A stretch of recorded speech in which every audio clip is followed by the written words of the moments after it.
the state of the world. It is crazy to think how many people don't have basic needs. And then you think about, I won't mention any names, but people having $55 million weddings one day. All these people come into this world with gifts. And if all those gifts were expressed fully, this place would be really beautiful. But they can't be expressed fully because the environment that we've created of fear and work and money and survival and all these things. Do you want me to wash your car for you? She's like, that'd be really nice. So she stood there and I showed her, like, we start with this, the pre-soap, and then you go to this, and then you go to this. And so you start on the top. Through that. So you're going to go through it anyway. That's not it. But how you go through it defines whether you're suffering through it or whether the growth comes in an easier way. But like sadness and sorrow and happiness, all of our emotions, they're like clouds. And they come in and they go out. And when you know that you can watch the sadness come in or the suffering come in and you can watch the suffering leave, you know that it won't be there forever, right? It's just like clouds. It's just like the weather. But over-identifying with it, I believe, causes it to linger longer.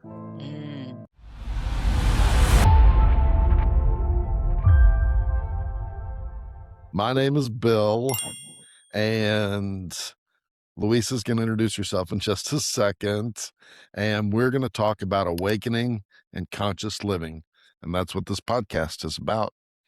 Yes. Thank y'all for joining us.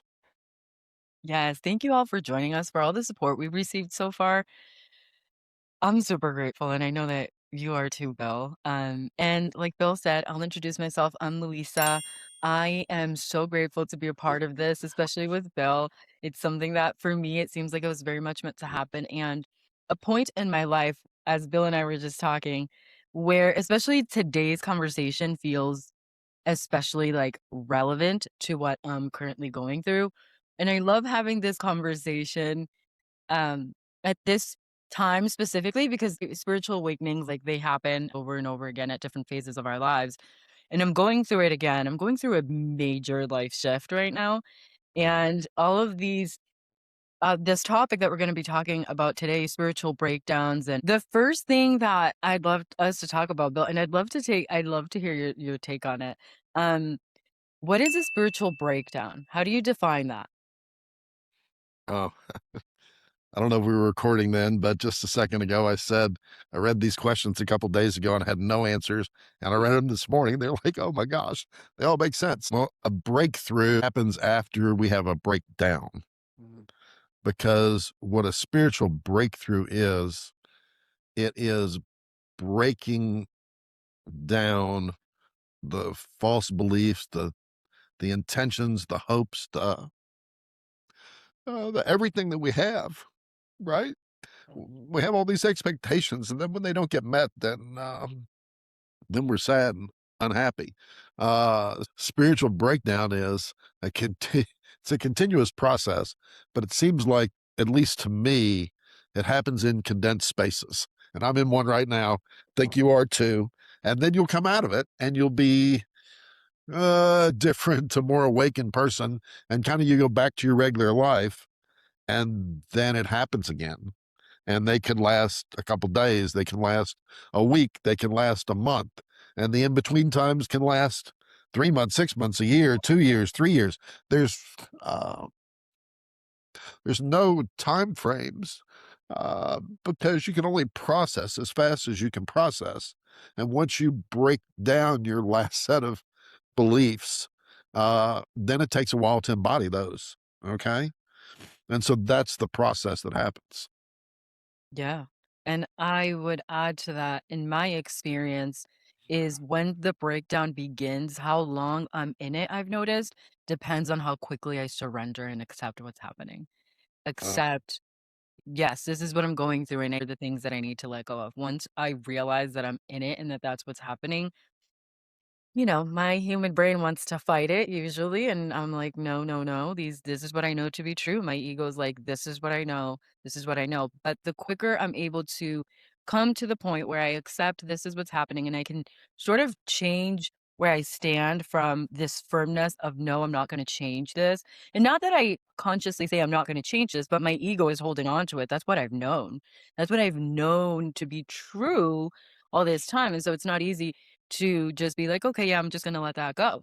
Right. An example is, you know, we can talk. I think I'll mention this, as personal as it is we live in a very capitalist society, right? Like, this is part of our reality for all of us. And for me, the notion that I am the head of household, I am the provider for my children, that's always there because every day your Yeah. light bill, your food, your all of the things, nothing stops. So it's very hard for me, it has been very hard this time around. What I'm going through right now is letting go of always thinking about it, of always focusing on from a financial perspective, what's next? Or what do I have to do next to make sure to meet this financial need? Or do I need to, get a second job? And whatever all of those things are, letting go and trusting that no matter what happens, I'm going to meet all of my financial responsibilities. That is really hard.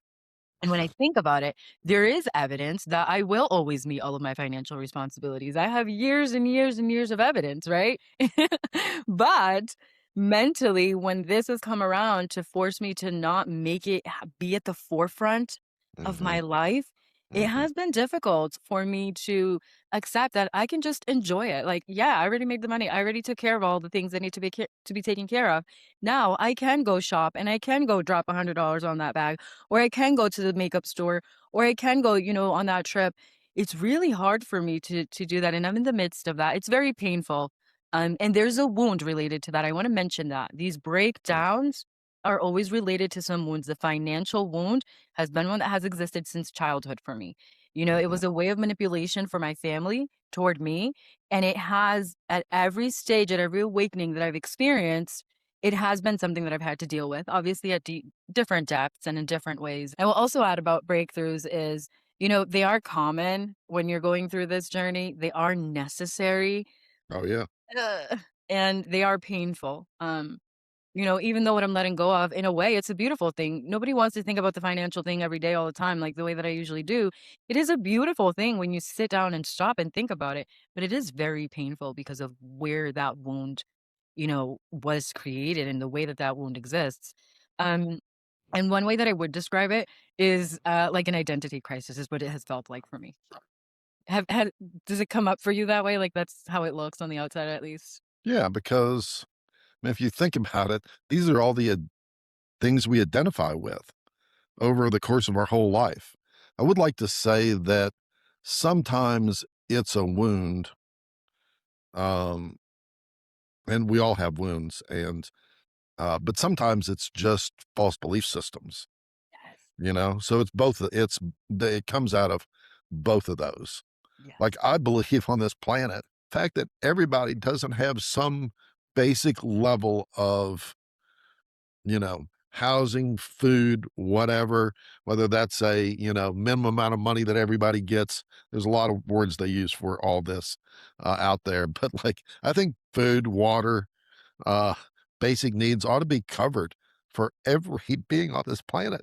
But that's not the way it is, you know? And so we live in this fear of, I've got to strive, I've got to make money, I've got to do this just to survive as a being.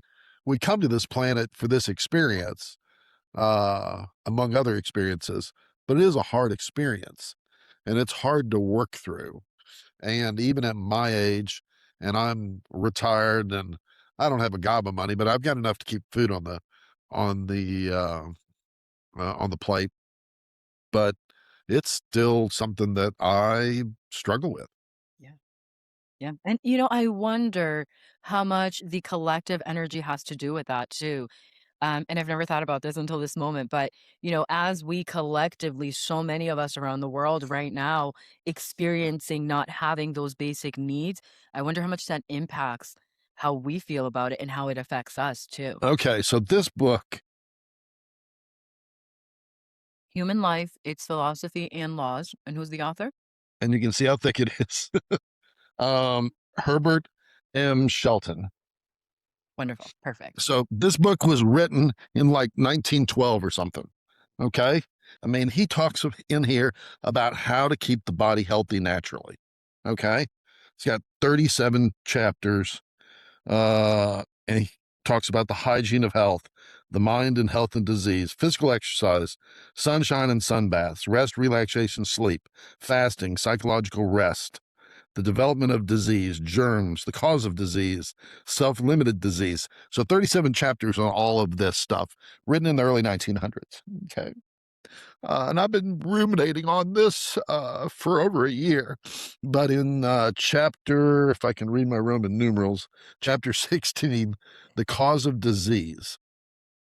And he says, every cell in the body will continue to perform the functions for which it was designed throughout its entire life cycle, provided its environment remains congenial to it. Mm. I'm going to read it one more time. Every cell in the body will continue to perform the functions for which it was designed throughout its entire life cycle, provided its environment remains congenial to it. So if you start thinking about um, that we are all cells in this body, right? And that we will all function perfectly if our environment's congenial, okay? It's exactly what you said. I mean, this is a non-congenial environment that we live in, Yeah. right?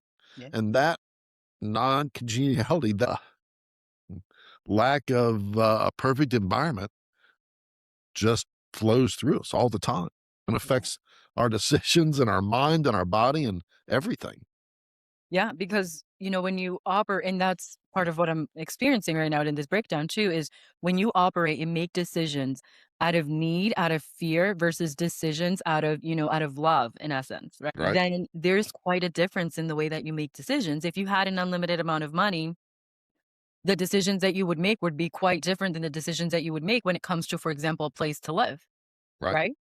When you Absolutely. have a limited amount of money, you have to stay within however much you can afford. And so you know, the state of the world, it is crazy to think how many people don't have basic needs. And then you think about, I won't mention any names, but people having $55 million weddings one day. Right. I know. It's crazy. It's not that we don't have the solution. We Right. have the solution. We We just, have the solutions, yeah, but our greed and fear override our beautiful instincts, yeah. right? Yeah. Yeah, absolutely. A lot of these breakdowns happen, usually caused by big life, like, and it actually loves because you've been on this journey a lot longer than I have. For me, so far, I'm on my third awakening, and my first one was 3 years ago. And just because you mentioned it earlier, that how it's so different for people, like the in between, how long it lasts. So I mentioned that for me, it goes quicker the quicker I accept that I'm in it.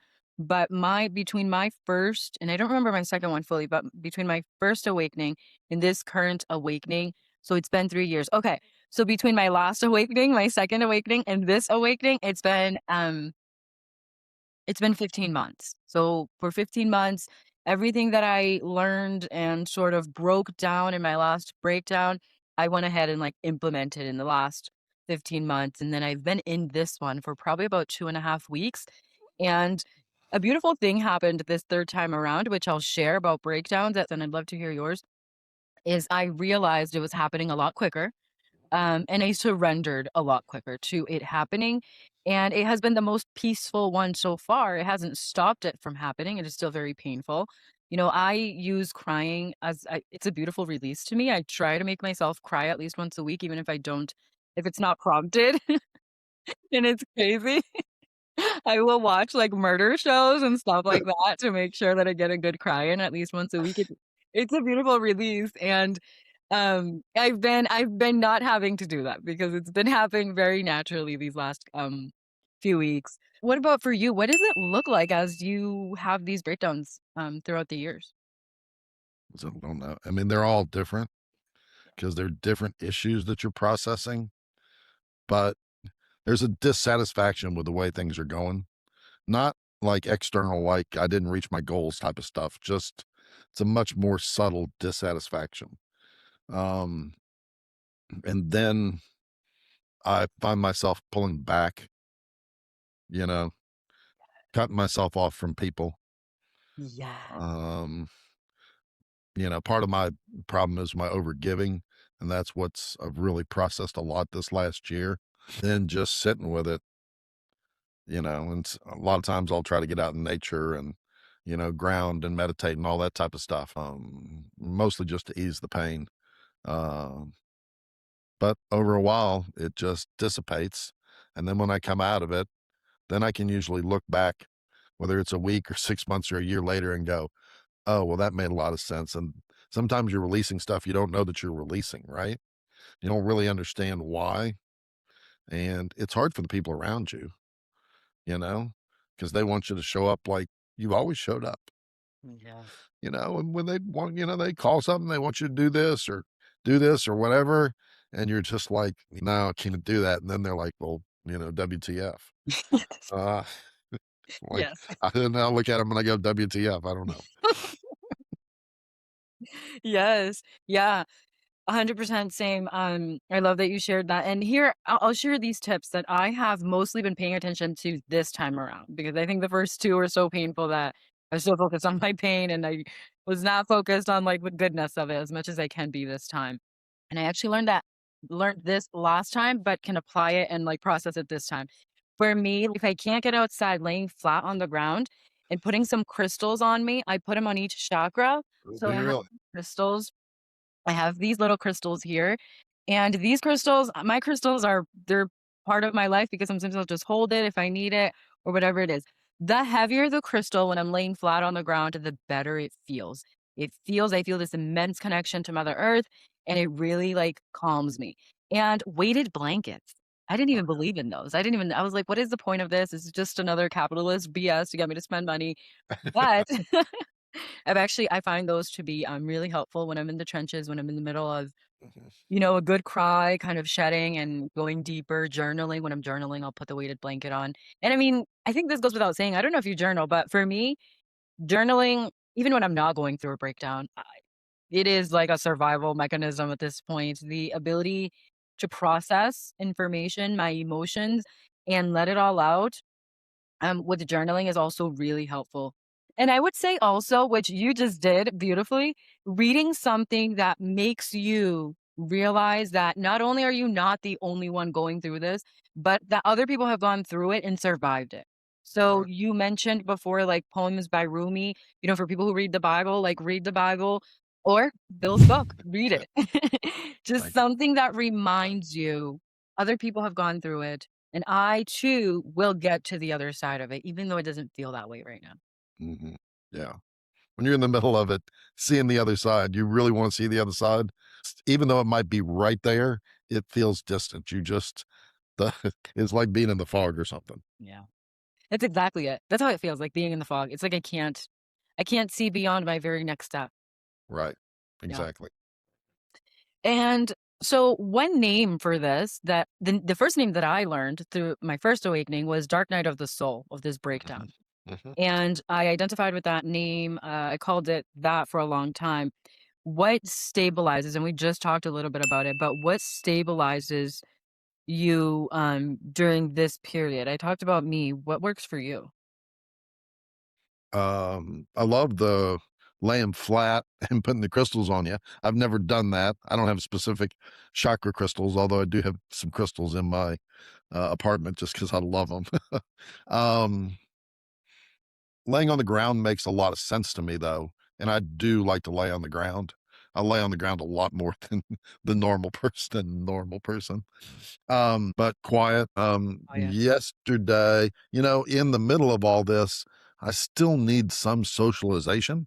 Sort of. Uh, but the other day, I'm like, I was just going out, and so I had like 3 or 4 things I was going to do. One of them was wash my car, so I went to the car wash. It's just a hand car wash, the manual car wash, and I'm about 3/4 of the way done washing my car, and it's in the hood. Uh, where I go. I like to be like the white person in the black hood per se. I love Um, a lady pulled up and she's about my age in this car. She rolls her window down and she goes, "Can you help me? My timer's going on my car wash." And so I run over to her window. She goes, do you know how to use this thing? Does somebody wash my car for me? And I'm like, no, sweetheart. I said, I got 3 minutes on my timer. You just sit there and I'll be there in a minute. So I finished washing my car. And then I went over to her and she had no idea what's going on. So I said, you got to go buy tokens. So I showed her where to go buy tokens. And then I had to pull her, you pull your car up in a certain place. You put it right in the middle of where the thing is. You can get your wand all the way around. And she looked hesitant about using the wands and everything. And I'm like, do you want me to wash your car for you? She's like, that'd be really nice. So she stood there and I showed her, like, we start with this, the pre soap, and then you go to this, and then you go to this. And I said, you start on the top and you work your way down and all around. And so that was a beautiful experience, right? And she hugged me at the end, and you know, so and then I went to the grocery store and there's a beautiful woman, but she had beautiful hair, and she was checking out right in front of me, and I was gonna say something to her, and I'm like, "No, I'm not gonna say anything." And then we went to the parking lot. I didn't follow her. She went out, and then I went out, and her car's parked right next to me, and we both have white cars, and they're both two-door little cars. And so I'm like, I was gonna say this to you in the grocery store, and I didn't want to be too forward or anything, but you have like the most beautiful hair. And so we started to talk a little bit, and then she goes, "This is a wig." She said, "I've got some medical stuff," and I said, "Do you have breast cancer?" And she's like, "Yes." And so then my mom had breast cancer, right? And so we had a beautiful conversation about that. And then she pulled her wig back and showed me her regular hair. So we were this is a very beautiful, close conversation. And so I can tell you like 5 more conversations I had like that day, okay, with these short interactions with people, and none of them were people that I knew. And that to me was beautiful. That's beautiful. That is beautiful. I mean, think about how seen she felt. Think about how helped that young woman felt, with her car. She wasn't young. Oh, that She woman. was she was my age. But think about how helped those people felt. And that's interesting as you share those stories. I'm noticing like patterns in what I'm going through. And I think this just talks about the like collective energy. And, because this week I was like, wow, like how many people have help from at least one person or at least one person that they can call and like vent to about it. And I was like, I am just like, not only am I just dealing with all of that alone, I don't even have like a release about it. Like, I don't even trust anyone to like have these conversations. But once I accepted it and allowed myself to accept that this is what's happening and surrender to it, I get to car pickup line where I pick up my daughter. She's at an elementary school. And I will say, this school is, I'll put it this way, okay? There are more Teslas than I should ever wanna see in one car pickup line, and, there's a G-Wagon, there's, like, 2 or 3 Porsches, so I get to the pickup line, and there's this Escalade SUV, it's just a little older, and it's, like, stopped, and I noticed that it stopped because 'cause I'm like, "This can't possibly like, we haven't moved in, like, 3 minutes," and so then I noticed the mom comes out and gets out of the car, and then I noticed that the kids are already in the car, and I'm like, "What is happening here?" I'm about to get upset, I'm about to be like, "What?" And then I was like, "Actually, let me get out and see what's happening, like, maybe there's an emergency." I'm like, "Is there any way that I can help?" Just instinctively, because I was getting frustrated, so that was just an instinctive response. And she explains to me how she has been sitting there long enough to have picked up her 3 kids. There's the elementary school is here, and the middle school is directly across the street. And so she has already picked up her kids from the elementary school and her kids from middle school, and she's been sitting there this whole time. Her car ran out of gas, and she has no cell phone, no money, and her husband is in Austin working because I live in the burbs. So she's just sitting there, and not one person has stopped to help her or even ask. And so it was a beautiful thing. I learned a lot. I bought a gas can and all these things I had never done Oh, before. wow. But I told her, I said, let me just go around, pick up my kid, and then I'll come around and see how I can help. And she explained to me about the gas. She's not sure if that's it, but she thinks that could be it just because the car has had other issues. And yeah, I, traversed traversed. I went on to the gas station and I learned all these things about, gas cans, and I put $10. I put to get $10 of gas, but the Mhm. gas can only holds like $3 of gas. Oh my gosh. It was such a disaster. The gas can didn't open properly, the first one they sold me. It was the adventure of my lifetime. But she was so grateful. She said she would have been sitting there until about 7 o'clock when her husband came home and realized that she wasn't home. She and so it was a beautiful thing to be able to help someone. It really helped me to get out of my, Right. you know what I mean? It was so beautiful.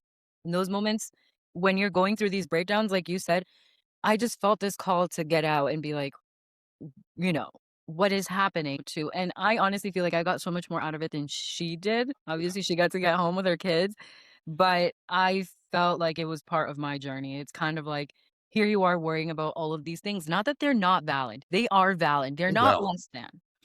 Right. But helping people move along their own breakdowns in any way possible is also really helpful and beautiful. I mean, we're all one body, right?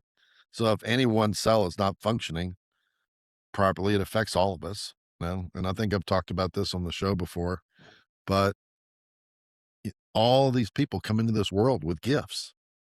And if all those gifts were expressed fully, this place would be really beautiful. Yeah. But they can't be expressed fully because the environment that we've created of fear and work and money and survival and all these things create a hostile and non-congenial environment. And so not every cell, not every spirit gets to bring its gifts into the world, which just limits the gifts that we get to experience. And Yeah. it's so sad. But we don't think about it that way because we want what we want when we want it. I mean, you and I could have both focused on those days on for me, I had plans with my daughter. I could have focused on we need to go, we were going to a specialty grocery store. I could have just focused on no, need to get to the specialty grocery store Right. and let that experience, which was like I said, it feels like more of a gift to me, not have happened. And that would have been part of my gift of being able to help whenever I can in ways that I can, not being put to use. And that really speaks to we are all one, like, collectively, we are one. What her suffering that could have gone on for more hours, it would have been felt in the collective energy. That Mm, suffering that would have affected those 4 humans, her and her 3 children, her right. husband when he got home and realized his family wasn't home, like, all of these things was avoided by me stopping and tuning into my gifts and helping out and growing in ways that I had not planned, and I think that's part of what stabilizes through these breakdowns when you can focus outside of yourself a little bit. I think there's so much benefit in that, to you and to the collective environment Yeah. too. And I think you said it perfectly. I mean, you probably got the biggest gift out of that, right? I did. So, and it wasn't, you weren't trying to get the gift. It was just by doing the right thing, Yeah, by taking care of another soul. yeah, absolutely. How do you think breakdowns guide us to our purpose? Well, our purpose is written in our hearts, right? And when we have wounds and false beliefs, then we act out of those things instead of acting out of our heart. Mm, And so the breakdowns as they strip us just drive us back to our heart gifts. that's so beautiful. That's it. Yeah. Yeah. And when you can operate out of that place. Yeah. Out of our authentic selves, right? But when we operate out of these things that are not ourselves, it's not our true selves. It's not our authentic selves. It's our, I don't know, lacking the word right now, but Like, do you mean, like, because this is what I'm taking away, when we act out of, like, the way that society has told us that we should act and, like, um, the expectations that the way that we're expected to act, is that sort of oh yeah. I mean, that's definitely, a false belief for sure. yeah, Yeah. yeah. Yeah. Yeah, I So totally well, agree with exactly what you said. yeah, we're not in alignment with our soul per se, our heart. Yeah, Uh, but it's so easy to get, conform ourselves to the world. And that's what this spiritual breakdown stuff is, right? It's mhm, stripping the false beliefs that we've acquired in this world and getting back to living out of our heart, out of our soul, out of our alignment with our true spirit. yeah, and it's very easy to fall out of living in that alignment with a lot of noise. I will say that because we go through these breakdowns, we learn and we come into more of our true self, which is acting out of our heart and our truth, being more in alignment with our soul. But I have found that it is so easy to forget that if you allow the noise back in. Yeah. If you allow the world to tell you again how you should be living, how you should be making decisions. It's not that the work is undone because your core truth is always there, but you may need to like go through the process of uncovering it again. Yeah. Um, and that will be the same painful and suffering experience that you go through during these breakdowns. And suffering is, I have a few viewpoints on this, but it's something that I hope to someday like read 1,000 books about because I feel like there's so much more to it. Because suffering, the way that I perceive it right now at this phase of my life is that it is optional. And I think about it that way because it's not that the pain is optional. I believe that the pain is inevitable. But I also believe that suffering through that is a choice because you can mentally program yourself to look at that pain from a different perspective Hmm. by forcing yourself to look at it. I look at the pain as where is the lesson? What am I supposed to be learning from this? Right. Well, is it still pain? Yes, it is still pain. But am I suffering through it necessarily? Not always. Not when I can catch myself and turn that thought into a question. So, an example that I will share is, when something comes up, going through these breakdowns, one of the things that usually starts to happen for me is I will usually do the why me thing for at least a day or two. Why me? Why me? Like, oh my God. And, I'm sure that there is some value to that, to seeing it that way. I'm sure there is. But long term, I find no value in it because the truth is, why me? The answer is that my soul came here to experience that. That's the truth. And then beyond that is what am I supposed to be learning so that I can surrender to that breakdown and then go through it with the least suffering as possible. An example is instead of that why me, ask yourself, what am I supposed to be learning? And instead of those moments, for example, when I cry, instead of I'm experiencing a sad moment, maybe asking myself, or maybe saying to myself rather, I'm noticing the sensation of, for example, heaviness. So placing sensations on it versus the like feeling or emotions of I'm sad, I think it gives you the power and takes you out of that place where you are suffering. What you're doing is identifying and learning yourself deeper because what you're experiencing is heaviness. What you're Hmm. experiencing is, maybe a block. If you can't see through to the other side, what you're experiencing can help you focus more on how you can grow versus actually suffering through that. So you're going to go through it anyway. Hmm. That's not Right. it. But how Right. you go through it defines whether you're suffering through it or whether the growth comes in an easier way. Hmm. Yeah. I think um, I think that's very beautiful, and I think it's true. And I don't know that I always do a good job of that, but I think not identifying with the sadness or the sorrow or the pain helps you process through it easier. And I picked up this analogy somewhere, um, but like sadness and sorrow and happiness, all of our emotions, they're like clouds, and they come in and they go out.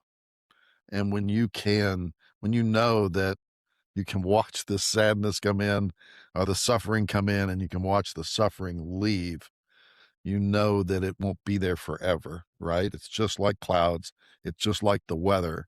But over identifying with it, I believe, causes it to linger longer. Mm. So I Oh my think, God. yeah, I think your non identification with that is super helpful. Yeah, I like that. And also, I'll say to that something one of my spiritual teachers that I learned from her a while ago is that just like that analogy that you share of like the clouds, is that they come in neutral. So these things that you're experiencing They come in neutral. It is you, your mental brain that places on that cloud, whether it's positive or negative. That is a neutral energy. Mm-hmm. Whether it's positive or negative is your placement. It is you who tells your thinking brain that that's what it is. So when you think about that, I have like most of the power. Yes. Yeah, it puts the power back, is you're not giving away your power. For our listeners that just heard that, that is some very deep and intelligent thought process right there. Yeah. Yeah. Yeah. She's a We very place wise we woman. place the positive and negative on it. Yeah. So thank you for that. Of course. Yeah. My teacher, she's amazing. And I would say, I guess, if the question, can suffering be a wise teacher? And for me, is if if you can focus on the lesson is my experience. If you can focus on the lesson, not necessarily suffering being the wise teacher. I think the pain can be a wise teacher. I think the suffering is unnecessary if you understand that you have the power to change whether you're placing a positive or negative on things. You then have the power to determine whether you're going to suffer through it. If I had to answer the question, can suffering be a wise teacher? I have to be honest, I don't think so. That I used to think about it as, if I suffer enough through something, it'll teach me to not do it again. What I Mhm. have learned is that to be untrue, especially when it comes to overgiving. You mentioned you struggle with that. I struggle with that a lot too. And in that space specifically, I have learned that suffering does not teach me the lesson. I have not learned to stop overgiving despite how much pain is caused as a result of me overgiving. Because Yeah. I then mentally have a harder time looking at things as a lesson because it's so painful that I gave so much to someone or something, and Right. then those expectations that I created, Right. Yeah. didn't turn out the way that I thought they would because of how much I gave, and so I tend to, because it's so heart-centered how much I give, I have a harder time with that. I have not found in that space specifically that suffering is the best of teachers for me. There has to be a different method that I'm gonna find. Mhm. Um, Boy, this is a very nuanced conversation.